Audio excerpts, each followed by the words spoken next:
Assalamualaikum warahmatullahi wabarakatuh. Perkenalkan, nama saya Arya Datul Rahman dari Prodi Ilmu Komputer dengan nomor induk mahasiswa 123105011. Di sini saya akan mempresentasikan tentang perancangan komputer. Pengertian dari perancangan komputer. Perancangan komputer itu ialah proses memilih dan merakit komponen hardware agar menjadi sebuah sistem komputer yang sesuai kebutuhan pengguna.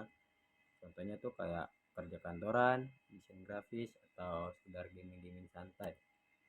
Komponen utama komputer tuh ada beberapa, kayak misalnya tuh pertama ada prosesor, 2 motherboard, 3 RAM, 4 storage, 5 power supply, 6 casing, 7 VGA card, 8 cooling system, dan terakhir ini ada monitor, keyboard, mouse, dan beberapa perangkat input lainnya. Nah, yang pertama ini CPU atau unit pemrosesan pusat. Fungsinya tuh sebagai otak komputer, melakukan perhitungan dan pemrosesan. Metrik kinerja, kecepatan jam diukur dalam Hz, menunjukkan siklus per detik. Inti dan pemrosesan, beberapa inti memungkinkan pemrosesan beberapa tugas secara bersamaan. Nah, yang kedua ada motherboard. Fungsinya tuh berupa papan sirkuit utama yang menghubungkan semua komponen. Ada chipset, yaitu mengelola aliran data antara CPU, memori, dan peripheral. Lalu mempengaruhi kompatibilitas dan kinerja.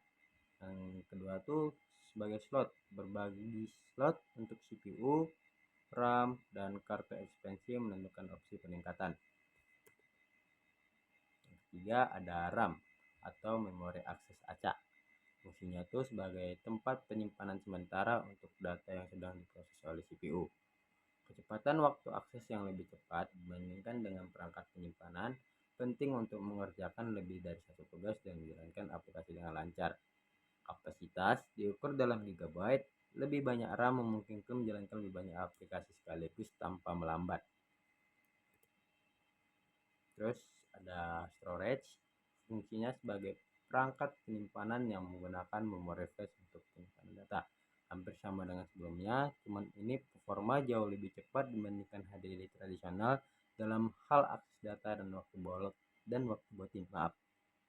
Daya tahan tidak memiliki bagian yang bergerak, membuat SSD lebih tahan terhadap guncangan fisik dan kerusakan. Lalu ada casing komputer. Fungsinya tuh sebagai menampung dan melindungi komponen internal.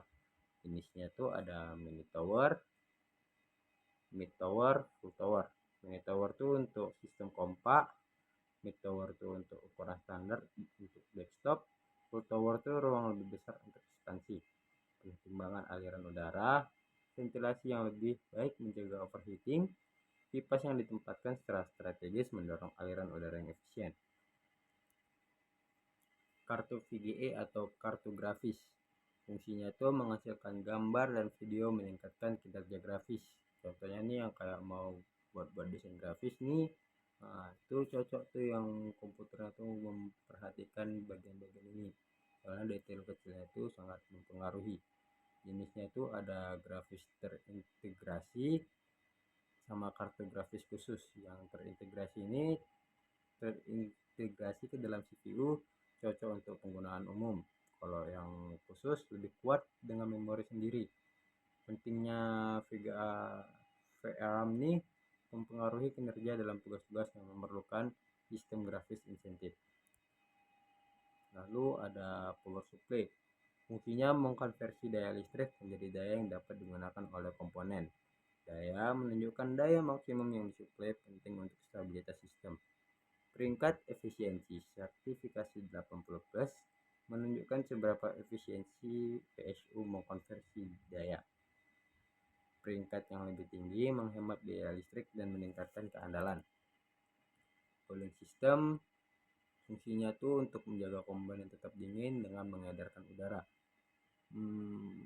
Jenis-jenisnya tuh ada kipas casing, mengelola aliran udara secara keseluruhan, pendingin CPU khusus untuk mendinginkan prosesor.